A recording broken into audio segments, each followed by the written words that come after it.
Hey everybody, welcome back. My name is Scott Newhouse. I am so glad that you and the dozens and dozens of other listeners are back with me today. I want to talk about something that's been on my mind definitely a lot over the last couple of weeks, and honestly maybe over the last 20 or so years, and that's George W. Bush's Social Security proposal that he proposed in 2005. Yes, 20 long years ago, but in 2025, as we live today, it's hard to think of a man or woman who's more of a political no man's land than George W. Bush. He was widely reviled by Democrats during his presidency, and really ever since Donald Trump took over the Republican Party in 2015, 2016, he's not exactly welcome there either.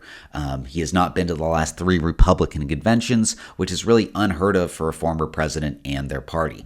Nevertheless, I think history is going to show that he got one thing spot on, and he didn't get enough credit for, and he got way too much criticism for, and that is his Social Security reforms that he proposed. So let's go back to the 2005 State of the Union address, and let's listen to George W. Bush in his own words. It's around 90 seconds.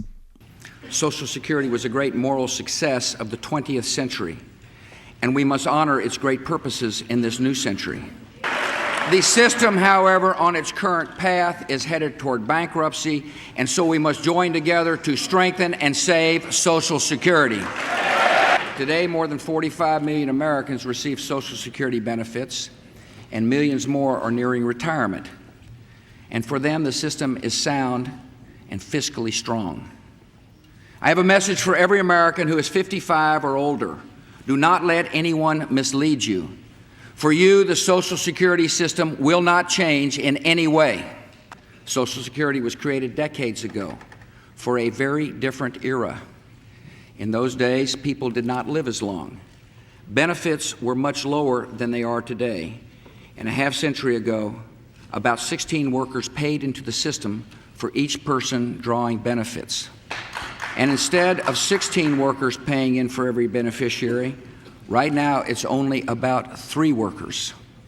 And over the next few decades, that number will fall to just 2 workers per beneficiary.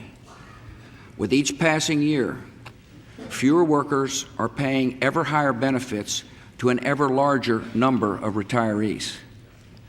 If steps are not taken to avert that outcome, the only solutions would be dramatically higher taxes, massive new borrowing, or sudden and severe cuts in Social Security benefits or other government programs. Okay, so that's what George W. Bush had to say.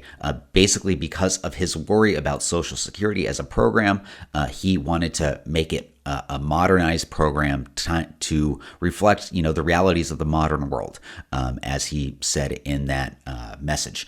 So what I want to do right now, though, is talk about what his proposal would have looked like. And so I'm going to share a little screenshot and put it up on the screen from my blog post on my website. And this is what George W. Bush's Social Security proposal would have looked like if it went into effect. And obviously, as you know, it did not happen. But basically, the first thing is that 4% of the 12.4% that we pay in payroll taxes. And so payroll taxes are paid by the employer and the employee. So, it's split 50-50. So 4% of that 12.4, i.e. like 33% of it, would have been redirected into individual investment accounts. So that worker would have had an individual investment account that they would have been able to put a third of their payroll tax money into. There would have been an annual maximum contribution. So the plan would have limited contributions to $1,000 in the first year, and then it was indexed for a $100 increase every year. So $1,000 in the first year, $1,100 in the second year, $1,200 in the third year, on and on and on. And so that's kind of how the cap would have worked. There would have not been any early withdrawals on this money. So someone who puts money in, gets into a bad financial position, they would not have been able to take out money from those individual accounts, just like we can't take money out of Social Security. If we're 45 and we're going through a tough time and we need some extra money, we can't just call up Social Security office and get some money out of our benefits from there. So it would have worked the exact same way there. There would have been a limited menu of low-cost options, and so workers would have been able to invest in low-cost index funds, similar to something like the federal thrift savings plans. Also, this is a really huge, important part. participation in this plan would have been optional. And so workers under 55 could choose to participate in this plan where, around a third of their payroll tax money could have gone into investments, stock and bond type investments, or they could have kept to stay on the Social Security program as is. It was completely optional, voluntary. Another key point that I don't think enough people really understood when this debate was happening was that there would not have been any impact on current retirees. So anyone over the age of 55 would have seen no changes to their benefits. And so only people under 55 would have the option to participate in this. The program would have started in 2009.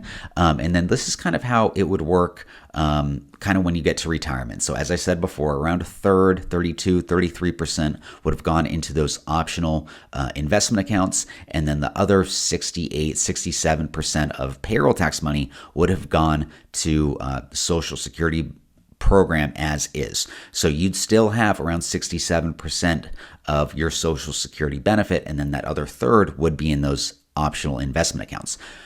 When you got to retirement age, let's say you get to retirement age and your Social Security benefit as normal, the traditional program would have provided you, let's say, $2,000 a month. What the government would have done is said, okay, the poverty rate in whatever year you retire is $3,000 a month, so $36,000 a year. And anyone making below that is deemed by the government to be living in poverty. So what the government would have done is that $1,000 difference, because $3,000 is the poverty line, your Social Security benefit's going to provide you $2,000. They would have taken your individual investment account that you've accumulated through working, and they would have used that money to purchase you an annuity. And that annuity would have purchased you that additional $1,000. And so basically the way an annuity works, for those of you that don't know, is you take a big lump sum of money, you give it to some kind of insurance program, and this probably would have been run by the government, but we didn't get there because it didn't get too deep into the details because it wasn't going to pass. But basically, you take a big chunk of money from your individual investment account, you purchase an annuity for $1,000 a month for life, and then basically the government would say, okay, now you got $2,000 from traditional Social Security, $1,000 from that annuity program funded by your individual investment account. Now you are guaranteed never to fall below the poverty line for the rest of your life. Then once that's accomplished, and again, Social Security, originally created to try and prevent, seniors living in poverty, living in destitute, dire conditions. That's why it was created. And so the program would have made sure you don't live in poverty, and then anything above that we did not need your individual investment accounts to purchase the annuity, then you could treat it just like a traditional IRA. So you could keep the money invested in Social Security, you could take small distributions, you could take a big lump sum, or you can just leave it in there, keep it invested, and then when you died, you can give it to your beneficiaries. So that's pretty much how the program would have worked. Obviously, there's some details that I'm missing out, but sounds like a pretty reasonable kind of plan to me. But let's talk about what it would have looked like if we had started in 2009. And so I'm going to put another chart up showing a worker making, I think I did $40,000 a year. And let's just assume they have 3% annual wage growth. They start the program in 2009. How much money would they have in their individual investment account if they invested in the S&P 500? So when we look at this chart, it's pretty incredible. You start off with nothing. You do $1,000. You get it invested, and then that contribution max continues to increase every year. Over that 16-year period, you'd have $91,000. So it'd be a really incredible amount of money just in 16 years. And obviously the S&P 500 has done really well over those 16 years. So that's a big caveat there. But let's look at what let's look at what these individual accounts would have looked like if we had a smaller rate of return, and then let's compare it to Social Security.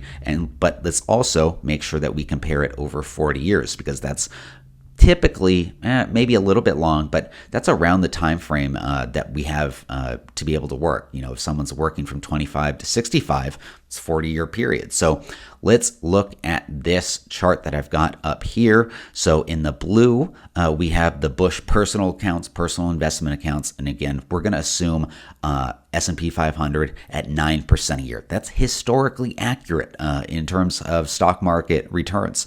And then we're going to assume Social Security traditional social security gets you a 5% rate of return.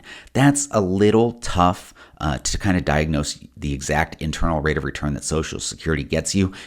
Social Security typically gets you a higher rate of return if you're lower income, and it typically gets you a lower rate of return if you're higher income, because that's, it's just a progressive kind of financial system. So that's just how progressive financial systems works. Lower income tend to get more benefit, more bang for their buck in that program, and higher income gets less bang for their buck.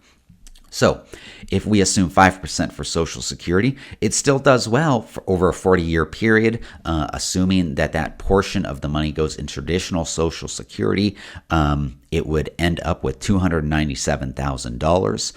Not bad at all, but the Bush personal accounts getting 9% per year would end up with $726,000. So we've got almost a $430,000 difference at retirement for this, $40,000 a year worker with 3% wage growth. So not someone who's making a ton of money. That extra $400,000 in retirement, boy, that's going to go a long, long way. That's going to mean a lot for a lot of average income workers, which is really what Social Security is trying to help, and lower income workers, lower and middle income workers.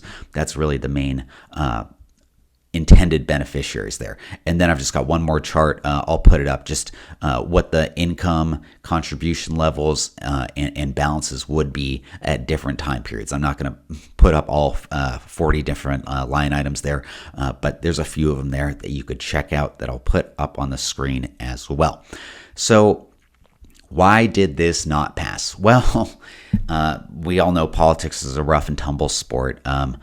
Some people seem to think it's quote unquote, gotten worse in recent years. I'm not sure if that's true, but let's listen to what some Democrats had to say about this proposal back in 2004 and 2005, when Bush proposed it. Charles Rangel, and he was a Democrat in New York. I'm not sure if he's still with us. I actually don't think he is. But anyways, in 2005, he called this proposal, quote, a Trojan horse to gut Social Security and leave our seniors at the mercy of the stock market. Charles Schumer, a Democrat in New York, he denounced it as, quote, a risky bait and switch that threatens to unravel the social safety net for millions of Americans.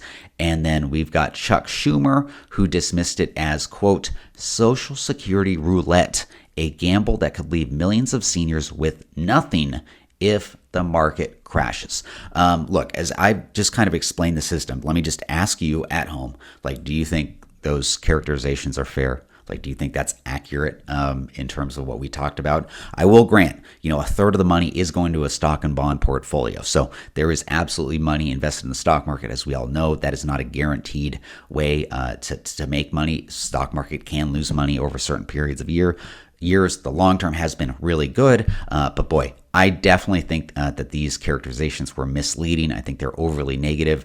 I don't think this plan kind of gutted Social Security at all. I think 2/3 of the money was going to be in the traditional system, and then you would have the option, not a mandatory participation thing, but the option to try and earn higher potential returns. And as you guys who are savvy with investments know, Social Security, again, let's just assume you get a 5% internal rate of return on it, and then you have the option to get a non-guaranteed higher rate of return. But there's a risk there. There's a risk every time you invest, because I used 9% in those projections. But let's say the 40-year return on the stock market would have been 3.5%. We really haven't seen that, but let's just say that happens, and it could happen. Then you would have got a worse return than Social Security's kind of guaranteed 5%. And then one more thing that I want to add, which is George W. Bush asked for counter proposals to address the system's flaws, and then even Democrat House members at the time were asking, hey, when are we going to come up with our proposal? And Nancy Pelosi said never. Is never good enough for you.